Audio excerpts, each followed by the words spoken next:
오늘 무슨 제목으로 말씀을 드리려고 해요? 하나님의 심판. 하나님의 심판하면 조금 말씀이 좀 우리 마음에 부담이 와요? 심판.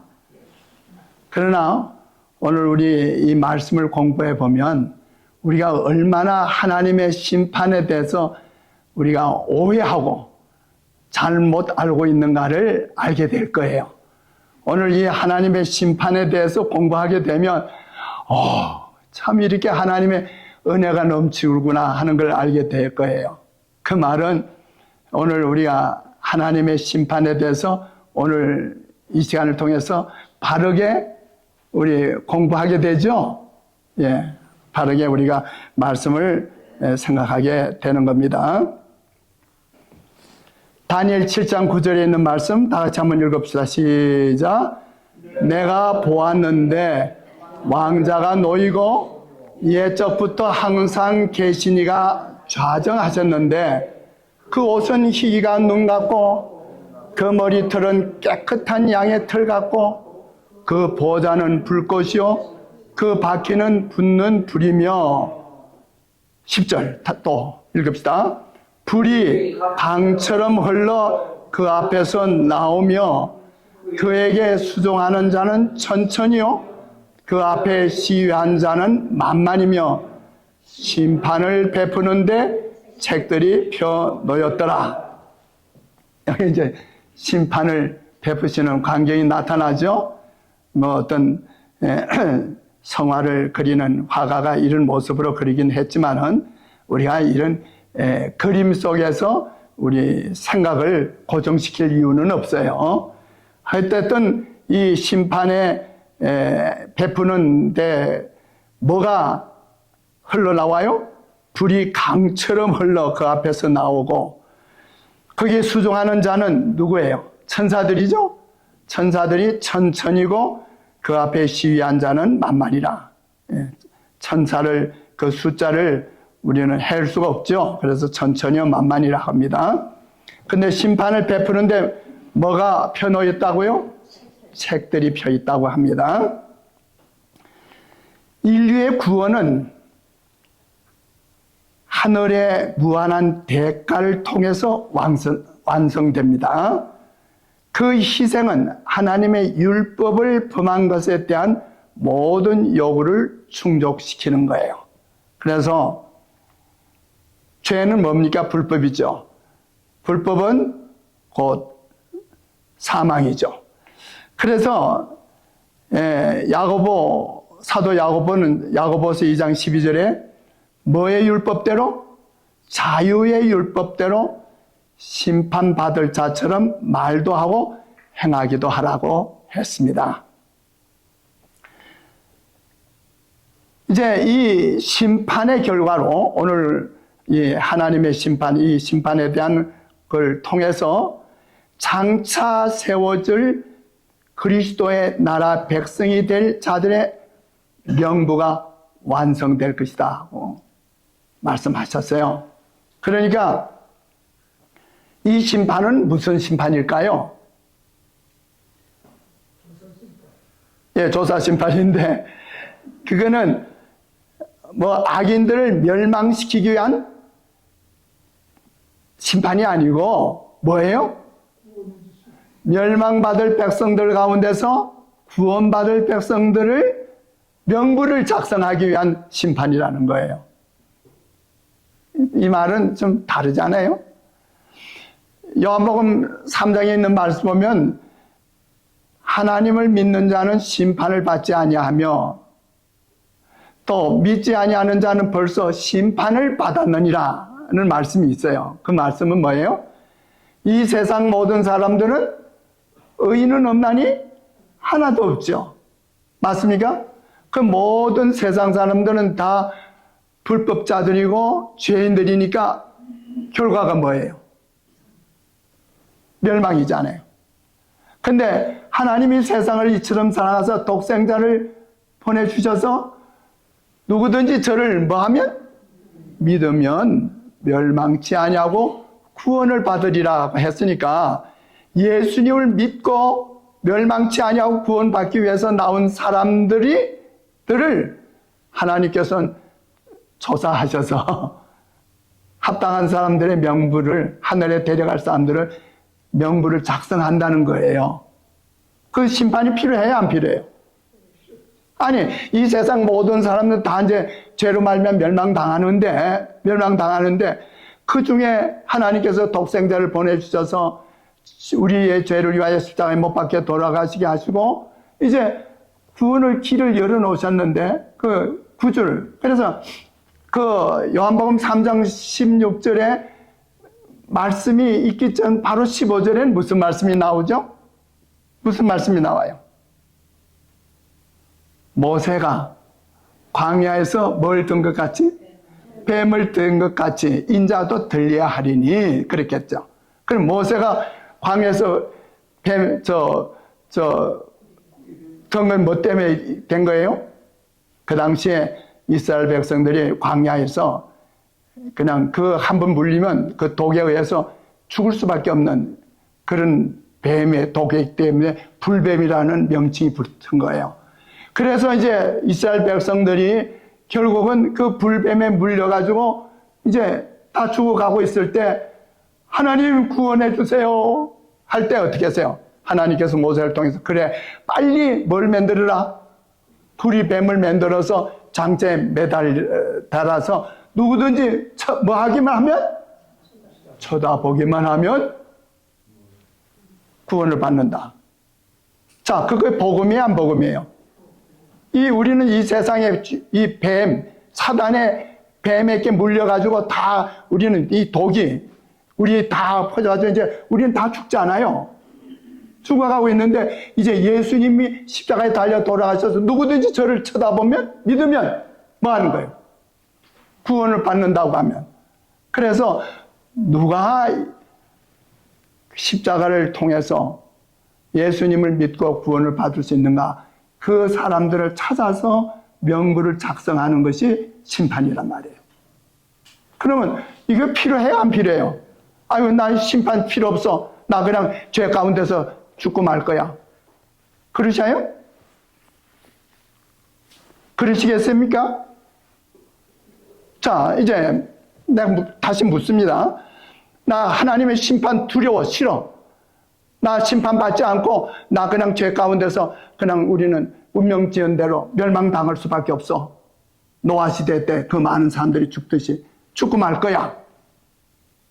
그게 원하시는 거예요? 아니면 나 어떻게 되지? 예수님 믿고 구원 받을래요? 나 하늘나라에 가고 싶어요. 영생을 누리고 싶어요. 저를 구원해 주세요. 그렇게 해서 그러면 그 합격자를 찾기 위해서 하나님께서 심판하시겠다는데 심판 원하는 사람 손 들어요. 그래도 싫어요? 김 장로님. 받아야 되겠죠. 그리스도께서는 초기 재림 신자들이 기대했던 바와 같이 지상에 임하신 것이 아니고 이미 모형으로 표상된 바와 같이 하늘에 있는 하나님의 성전의 지성소에 임하셨다. 그 사실을 선지자 다니엘은 그분께서 예적부터 항상 계신 자 앞에 나와왔다고 표현하고 있다. 말라기 선지자 역시 이때 오심에 대하여 예언하였다. 우리 지난 안식일에 종말에 대한 예언을 통해서 우리 성소 제도를 보았죠. 재림 신자들이 뭘 믿었어요? 예수님이 오시면 이 세상이 정결해지리라 이렇게 생각을 하고 예수님의 재림을 기대를 했지만 그것은 뭐였다고 했어요? 예수님께서 어디에 들어가신 것이라고요? 지성소. 주님께서 하늘 지성소에 들어가시는 일은 하나님의 백성에게 있어서도 갑작스럽고도 예기치 못했던 사건이었다. 그들은 주님께서 그리로 가시는 것을 기대하고 있지 않았기 때문이다. 알지 못했어요. 그러면 그들은 주 예수님께서 불꽃 중에 나타나실 때 하나님을 모르는 자들과 우리 주 예수의 복음을 복종하지 않는 자들에게 형벌을 주시기 위하여 세상에 나타나시기만 기대하고 있었다. 그리스도의 재림을 기다리던 신자들이 실망했을 때 그들은 예수님을 보지 못하였고, 그들은 무덤에서 마리아와 함께 사람이 내 주를 가져다가 어디 두었는지 내가 알지 못합니다 하고 부러지셨던 것과 같이 된 거예요. 이게 무슨 말씀이에요? 예수님께서 어떻게 했어요? 십자가에 못 박혀 돌아가시고 그 다음에 아리마대 요셉의 무덤에 장사돼 버렸죠. 그러니까 이제 그 당시에 예수님을 따르던 제자들과 그 여러 사람들 중에 이제 마리아도 있잖아요. 근데 마리아가 어떻게 했어요? 무덤이 있는데 와보니까 예수님의 시체가 있어요, 없어요? 없으니까 그 앞에서 엉엉 울고 있는 거예요. 그러니까 뒤에서 마리아야 하고 이게 무슨 소리가 들리니까 이 마리아는 동산직인 줄 알고, 이 내 주의 시체를 누가 가져간 것 같습니다. 이거 옮겨간 곳이 있으면 알려주세요. 그랬죠. 그럴 때 예수님께서 바로 마리아야. 그래서 마리아가 예수님이 장사돼서 죽어서 무덤에 있는 걸로 생각하고 그 시체가 없어진 것으로 생각할 때 실망을 당한 것처럼 이 재림 신자들은 예수님을 보지 못한 채 실망을 당하고 있었어요.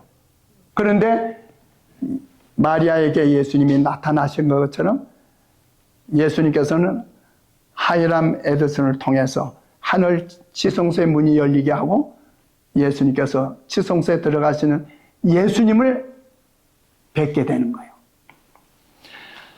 그런데 이제 다니엘 7장 13절에 이제 오늘 이 다니엘 7장 속에 하나님의 심판에 대한 것이 나오잖아요. 그런데 그 13절에 보면 내가 또 밤 이상 중에 보았는데 인자 같은 이가 하늘 구름을 타고 와서 옛적부터 항상 계신 자에게 나와 그 앞에 인도되었다.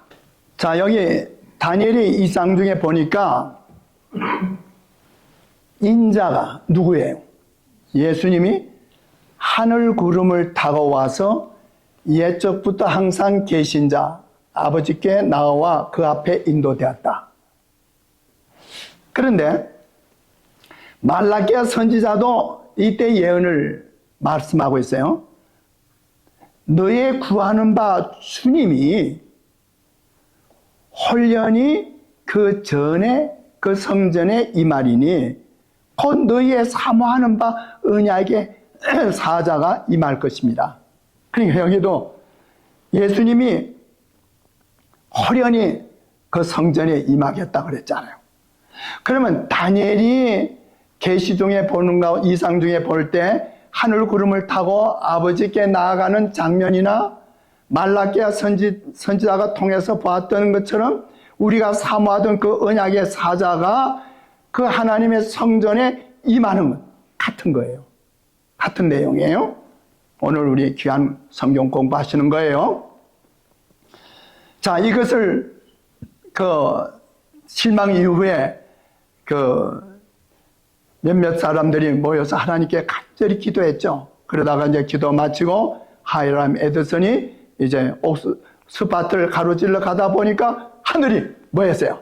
열리고 예수님께서 지상으로 오시는 게 아니라 1844년 10월 22일에 지상으로 오시는 게 아니라 어디로 들어가신 거예요? 지성소에 들어가신 걸 알게 된 거예요.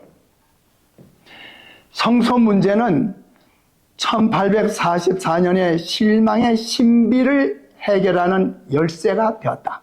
그래서 이 성소, 하늘 지성소, 성소 문제를 알지 못하면 이 1844년에 실망을 당한 그 신비를 원인을 해결할 수가 없죠. 그것은 하나님의 손이 큰 재림 운동을 지도하셨다는 것과 하나님의 백성의 위치와 현재 의무를 가르쳐 주므로 진리의 전체적인 체계가 상호 연결되고 조화되어 있다는 것을 밝혀 보여주고 있다. 그러나 이제 그들은 다시 지성소 안에서 주님, 곧 미국의 왕과 구주로 다시 오실 자비로운 대제사장을 배우게 되었다. 성소에서 나온 빛은 과거, 현재, 미래를 환하게 비추어 줬다. 그래서 이제 이 대실망 이후에 하늘 성소 문제를 보게 되므로, 이상을 깨닫게 됨으로 인해서 오늘 이 모든 것을 우리는 알게 되는 거예요. 우리는 믿음으로 앞서가신 예수님께서 우리를 위하여 들어가신 그 휘장 안으로, 히브리 10장에 보면 새롭고 산 길, 생명의 길을 열어놓으셨다고 그랬어요. 휘장으로. 그래서 우리는 그 휘장을 넘어가면 뭐가 되죠? 성소제도 보면 성소와 지성소를 가로막은 휘장이 있는데, 그 휘장을 넘어가면 지성소로 들어가잖아요. 근데 보통 때는 못 들어가죠. 언제 들어갈 수 있어요? 7월 10일 대속죄일에 대제사장이 그 휘장을 안으로 들어가는 거예요. 마찬가지로 예수님께서 하늘 그 성소에서 지성소로 가기 위해서 휘장을 넘어가시는 거예요. 거기는 갈바리 십자가에서 나온 빛이 비치고 있다. 우리는 거기서 구속의 오묘를 더욱 밝히 살펴볼 수 있다. 근데 히브리 10장에 보면 뭐라고 했어요? 그 휘장은 그의 육체니라고 했어요. 그래서 예수님께서 십자가에 못 박혀 돌아가실 때 휘장이 어떻게 됐죠? 예, 아래서부터 찢어진 게 아니라 위로부터 찢어졌죠. 그래서 하나님에 의해서 찢어진 것을 나타내는 거예요. 하늘 성소에서 사람을 위해 진행되는 그리스도의 중보 사업은 구원의 계획에 있어서 십자가상에서의 그분의 죽음과 마찬가지로 기묘하다. 그러니까 우리 일반 신자들, 개신교에서는 생각하기를 십자가로 모든 걸 다 이루었다고 그러는 거예요. 아니잖아요. 구원의 완성은 십자가로 끝나는 게 아니라 그것이 어디로 연결돼요? 하늘, 지성소로. 그래서 지성소에서 중보하시는 그리스도의 중보 사업으로 연결되는 거예요. 그분께서 부활하신 후 성천하여 하늘에서 완성하실 일은 그분의 죽으심으로 시작된 것이다. 와, 이런 말씀들을 볼 때 눈이 확 띄어요. 아, 그렇구나. 예수님께서 십자가에 못 박혀 돌아가신 것, 그것은 끝장난 것이 아니라 그것으로 인해서 우리의 구원을 위한 시작이 시작되었고, 구원의 완성을 이루는 것은 예수님께서 어디에? 하늘 지성소에서 우리를 위하여 마지막 봉사를 하시는 것. 그것이 바로 오늘 우리를 위한 봉사다 이거예요.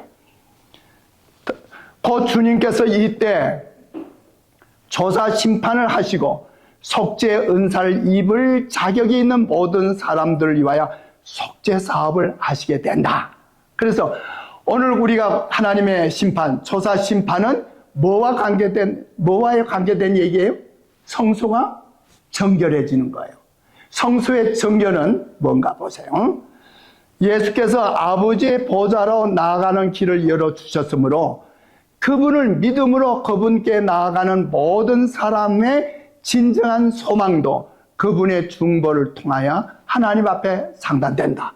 우리가 십자가를 통해서 구원을 받을 뿐만 아니라 우리의 대제사장으로 하늘 지성소에 들어가시는 주님을 따라 들어가므로 우리는 어디에 갈 수 있어요? 하나님의 보좌 앞으로 나갈 수 있다고. 백성들의 죄가 믿음으로 말미암아 속죄 제물로 옮겨지고 그 제물의 피를 통해 죄는 상징적으로 다시 성소로 옮겨졌던 것처럼 새 언약에는 회개한 자의 죄가 믿음으로 말미암아 그리스도에게로 옮겨지고 그리스도께서는 그것을 실제적인 하늘 성소로 옮기셨다. 이게 무슨 말이세요? 무슨 말인지 아세요? 자, 모형이었던 지상 성소가 그것을 더럽혀왔던 죄를 도말함으로 정결하게 되었던 것처럼 하늘 성소의 실제적인 정결도 거기에 기록된 죄를 도말하거나 제거해 버림으로 이루어진다. 조금 더 말씀 나가봅시다. 오늘날 우리는 대속죄일에 살고 있다. 표상적 의식에서 대제사장이 이스라엘 백성을 위해 속죄의 봉사를 하는 동안 모든 사람은 다 하나님 앞에 죄를 회개하고 겸수하는 태도로서 그들의 심령을 괴롭게 해야 했다. 죄를 회개하지 아니하는 자는 백성 중에서 끊어질 것이었다.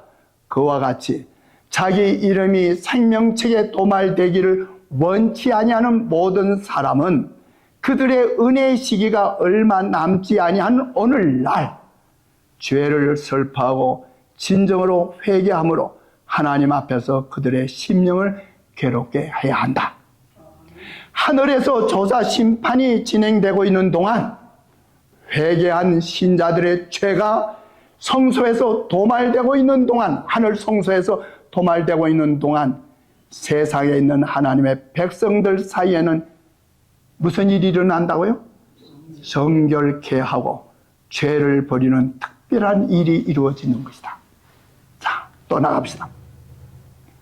그래서 이제 다니엘 7장 22절의 결론을 보면 옛적부터 항상 계신 자가 와서 지극히 높으신 자의 성도를 위해 신원하셨고, 뭐 하셨다고요?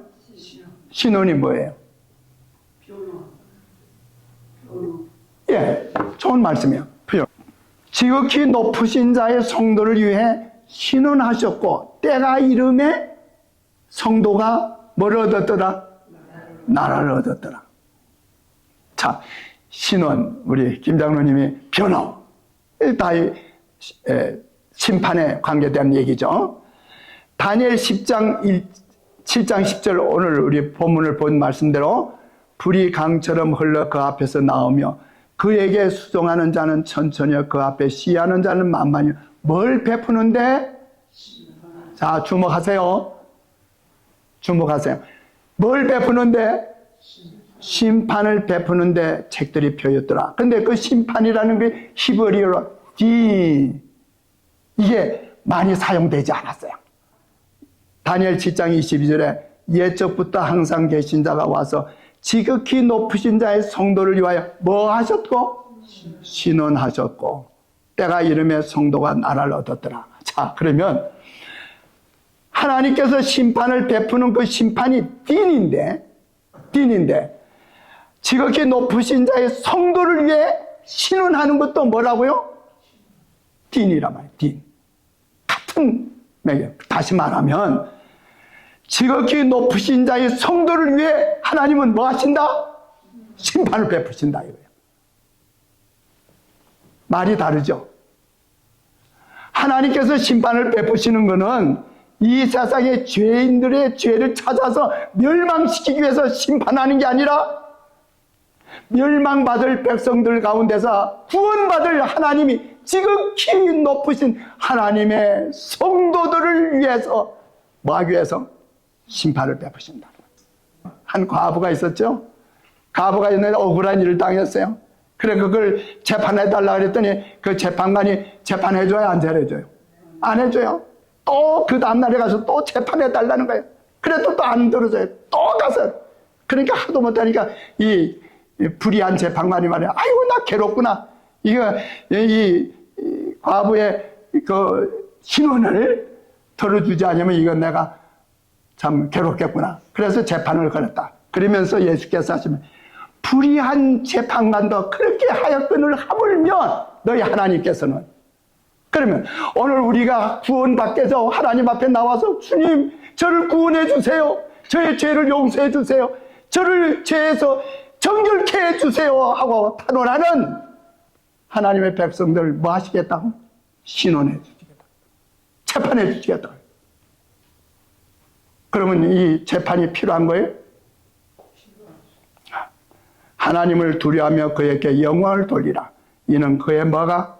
심판하실 시간이 이르렀다. 첫째 천사의 기별이죠.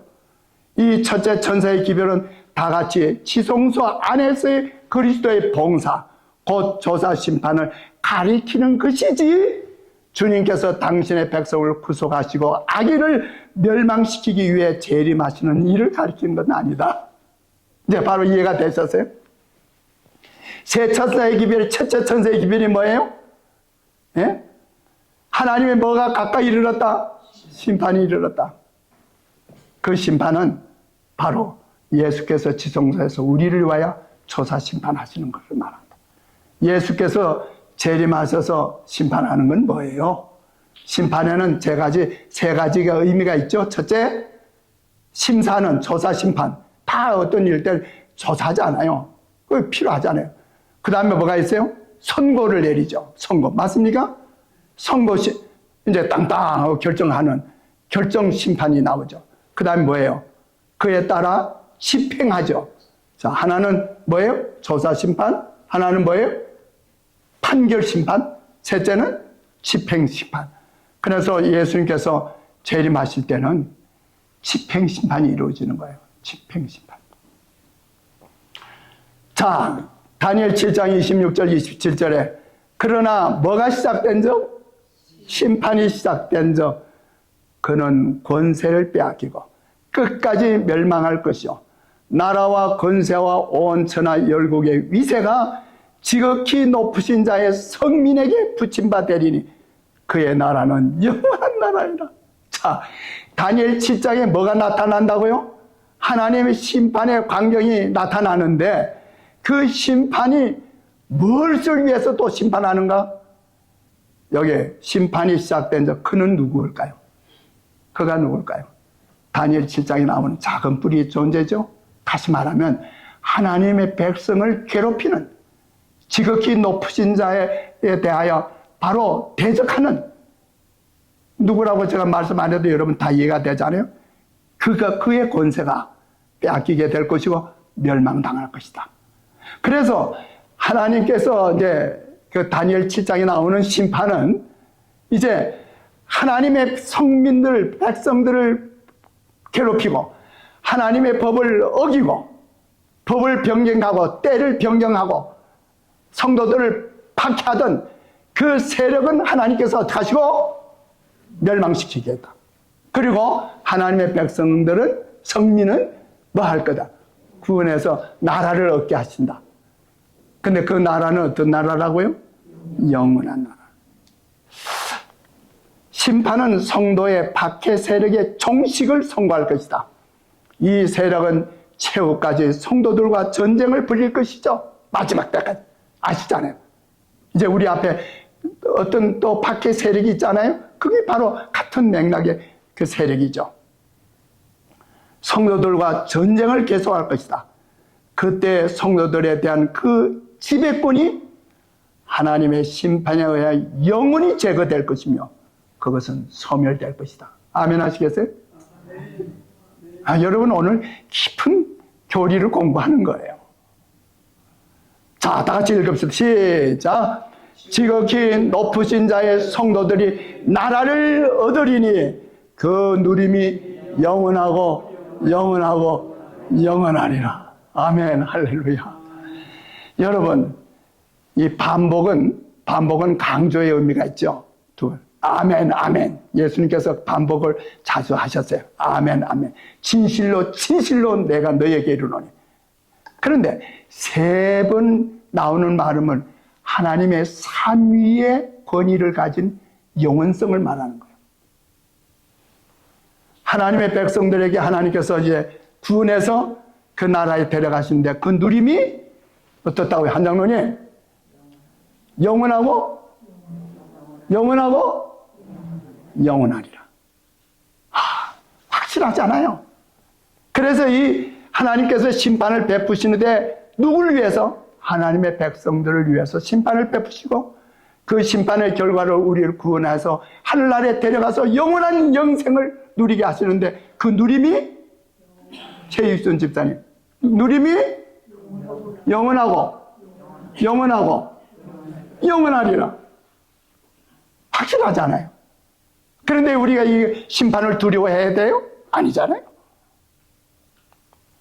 다니엘은 하나님의 심판, 조사 심판과 집행 심판의 마지막 국면을 보았다. 조사 심판에서는 그리스도에게 충성한다고 공언했던 모든 자의 기록이 검토될 것이다.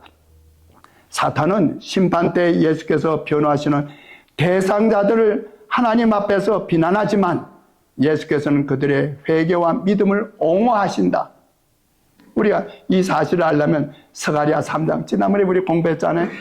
여호수아가 대제사장 여호수아가 더러운 옷을 입고 하나님 앞에 섰는데 사단은 그 편에 옆에 서가지고 이 자는 멸망하여야 된다. 이 백성들은 멸망당할 수밖에 없다 할 때 예수님께서 뭐라 했어요? 아니다. 그들은 불에서 끓인 나무와 같은 것이다. 그 옷을 뭐하라? 더러운 옷을 벗기고 그에게 깨끗한 의의 옷을 입히고 그에게 정한 관을 씌우라. 이들은 내 백성이다. 이게 서갈에서의 기별이 아니었어요. 그렇게 하신다는 거예요. 조사 심판 때 이 광경이 반복되는 거예요. 다시 이르는 거예요. 이 조사 심판의 결과로 장차 세월질 그리스도의 나라의 백성이 될 자들의 명부가 완성될 것이다. 이 명부에는 모든 나라와 족속과 방언과 백성에서 나온 남녀들의 이름이 포함된다. 다니엘 8장 14절에 기록된 바와 같이 그리스도께서 우리의 대제사장으로서 성소를 정결케 하기 위해 지성소에 들어가신 것과 다니엘 7장 13절에 묘사된 대로 인자 같은 이가 예적부터 항상 계신 분 앞에 나아가는 것과 말라기가 예언한 것처럼 주님께서 호련히 그 성전에 임하신 것 등의 세 가지 모두 같은 사건을 묘사하고 있다. 오늘 정말 귀한 공부하시는 거예요. 주님께서 당신의 성전으로 들어가시는 일 외에 또한 그분의 재림 곧 집행심판을 행하기 위해 오시는 일을 말라기는 다음같이 또 예언했어요. 말라기 3장 5절 다 같이 읽읍시다. 시작. 내가 심판하러 너에게 임할 것이라. 술수하는 자에게와 간음하는 자에게와 거짓 맹세하는 자에게와 품꾼의 싹스에 대하여 억울케 하며 과부와 과를 압제하며 나그네를 억울케 하며 나를 경외치 아니하는 자들에게 속히 정갈이라. 만군의 여호와니라. 예. 이 선지자 말라기야는 두 심판에 대해서 하나는 조사 심판, 하나는 집행 심판. 집행 심판은 이런 악인들을 멸하시겠다는 거예요. 불의한 자들을 심판하심에 있어서 하나님 자신이 정인으로 나설 것이라는 말은 그리스도의 최후의 심판 때는 죄악에 대한 어떤 은폐나 변명은 통하지 않죠. 모두 그 행한 대로 보응을 받게 될 것입니다.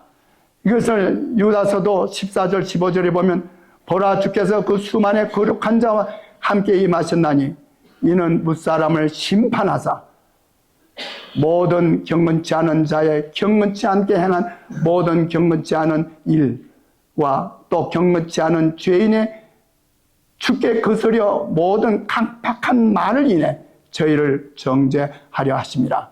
이제 지팡심판이죠. 근데 심판을 베푸는데 책들이 펴놓였다 그러는데 계시록 20장 12절 보니까 또 내가 보니 죽은 자들이 물은 데서 그 보좌 앞에 섰는데 뭐들이 펴 있어요? 책들이 펴 있고 또 다른 책이 펴졌으니 곧 생명책이라. 자, 계시록 21장 26절에 어린 양의 생명책에 기록된 자들만이 하늘나라에 들어갈 수 있죠. 그래서 하나님을 섬기기로 한 모든 사람들의 이름이 기록된 생명책이 있고 성도들의 선행들을 기록한 기념책이 있고 사람들의 죄악에 대한 기록책이 있어요. 죄를 회개하고 그리스도를 믿음으로 말미암아 그리스도의 속죄 은혜를 받을 만한 사람이 누구인지를 결정하기 위해 하늘에 있는 기록책을 조사할 필요가 있다. 성소의 정결은 조사 심판의 사업이 포함되는 것이다. 이 조사 심판은 그리스도께서 당신의 백성을 구원하러 오시기 전에 해야 할 사업이다. 자, 그 말은 뭘 말하는가? 오늘 우리의 모든 행위, 말과 우리의 모든 행위가 어디에 다 기록되어 있어요? 기록책에 기록되어 있어요. 그러면 그 기록책에 있으면 있으면 어떻게 돼요? 우리가 하늘에 갈 수 있어요? 없어요? 안 되잖아요. 그래서 그 기록책의 것을 제거하는 작업이 조사심판이란 말이에요. 그래서 이 땅에는 하나님 백성들이 회개함으로 인해서 하늘 기록책은 어떻게 돼요? 예수님 성경에 그런 말씀 있잖아요. 너희 죄가 깊은 바다에 던져버리는 것처럼 동과 서가 먼 것처럼 또 뭐예요? 주홍같이 붉을지라도 흰 눈처럼 이렇게 우리의 모든 죄를 다 정결케 시켜주시겠다고 하시는 것이 복음이잖아요. 그래서 하늘의 기록책에 우리의 모든 기록이 있지만은 그런 기록들의 죄의 기록은 조사 심판을 통해서 뭐 하시겠다? 하늘의 성소가 정결함으로 다 정결케 하겠다. 자, 상징적 의식에서 죄를 회개하고 고백함으로 하나님 앞에 나온 사람들, 곧 그들의 죄가 속죄 제물의 피를 통해 성소로 옮겨진 자들만이 대속죄의 봉사에 참여할 수 있다. 자, 잠깐 우리 성소 제도를 봅시다. 우리가 죄를 지었으면 어떻게 해요? 양을 가지고 어떻게 하죠? 양을 가지고 나와서 양을 죽여서 그 피를 그 양에게 우리의 모든 죄를 다 전가시키죠. 그리고 대제사장은 그 양의 피를 가지고 어디로 가요? 성소에 들어가죠. 성소에 들어가서 어디에 뿌린다고 그랬어요? 휘장 앞에 뿌려요. 1년 내내 그 수많은 그 이스라엘 백성들의 회개한 그 양의 피들이 전부 성소 그 휘장에 뿌려지고 향단에 뿌려졌을 때 그 성소가 더러워져요? 안 더러워졌어요? 불결하잖아요. 그게 언제 정결해진다고요? 7월 10일에 휘장도 모든 성소가 정결해지는 거예요. 그때 이제 7월 1일 되면 대제사장이 나팔을 불죠. 아, 속죄일이 가까웠다. 그리고 열흘 동안 나팔을 불면서 그럼 모든 백성들이 다 성소 주위에 모여야 뭐예요? 뭐 하러 모여요? 마지막 회개. 주님, 나의 모든 기록들, 죄 기록을 다 없애주세요. 기도하는 거예요. 그렇게 기도하러 나와요. 그렇게 하면 이제 대제사장이 마지막으로 두 염소와 양을 잡아서 양의 피를 다시 가지고 어디로 이제 가요? 예, 대제사장이 해마다 다른 것의 피로서 성소, 거기에 보면 영어로 보면 most holy place라고 지성소에 들어가는 것 같이 계시록 레위기 16장 30절 다 같이 읽읍시다. 시작. 이날에 너희를 위하여 속죄하여 너희로 정결케 하리니 너희 모든 죄에서 너희가 여호와 앞에 정결하리라. 그래서 이스라엘 백성들이 7월 11일에 그의 성소가 정결해짐으로 인해서 그들의 모든 죄에서 정결해진다는 거예요. 마찬가지로 예수께서 지성소에서 오늘 봉사하고 있을 동안에 우리의 모든 생애를 살피며 내 생애 가운데, 내 품성 가운데 더러운 것들, 실수하고 죄 지은 것 주님 앞에 다 회개하고 진심으로 회개할 때 주님께서는 하늘 대언자로서 중보자로 우리의 모든 죄를 다 맑게 씻어주세요. 그와 마찬가지로 마지막 대속죄와 조사 심판의 날에는 하나님의 백성이라고 공언하는 사람들의 사건만을 다루게 된다. 그래서 그때 성소의 정결은 누구만을 위한 거예요? 이미 양의 피가 성소에 들어가서 뿌려진 사람들에게만 하는 거예요. 이 다른 세상 사람들을 위해서 하는 게 아니죠. 그래서 악인들의 심판을 완전히 구별되어 있으며 그것은 그 후에 집행되는 것이다. 지성소의 휘장 앞에는 끊임없는 중보의 제단이 있었다. 성소 앞에는 끊임없는 속죄의 제단이 있었다. 피와 향으로 말미암아 하나님께 접근하게 되어 있는데 이것들은 크신 중보자를 가리키는 상징들이다. 그래서 그리스도께서는 장래 좋은 일의 대제사장으로 오사 자기 피로 영원한 속죄를 이루사 단번에 지성소에 들어가셨습니다. 이제 주님께서는 마지막 당신의 피를 떨굼으로 인해서 그분을 통해서 죄인들은 여호와 앞에 가까이 나아갈 수 있으며 그분을 통해서만 자비와 구원의 회개와 믿은 영혼에게 허락될 수 있다. 그래서 우리 모두는 이제 예수님의 중보를 통해서 하늘 성소가 정결함과 동시에 우리도 뭐가 돼요? 정결해야 돼요. 그래서 히브리 9장 28절의 말씀대로 죄와 상관없이 자기를 바라는 자들에게 두 번째 나타나시는 재림하실 때는 바로 죄와 상관없이 정결함을 받은 하나님의 귀한 백성들을 하늘에 데려가시는 것입니다. 이 축복과 구원이 우리 모두에게 임하기를 바라면서 오늘 말씀 마치겠습니다. 감사합니다.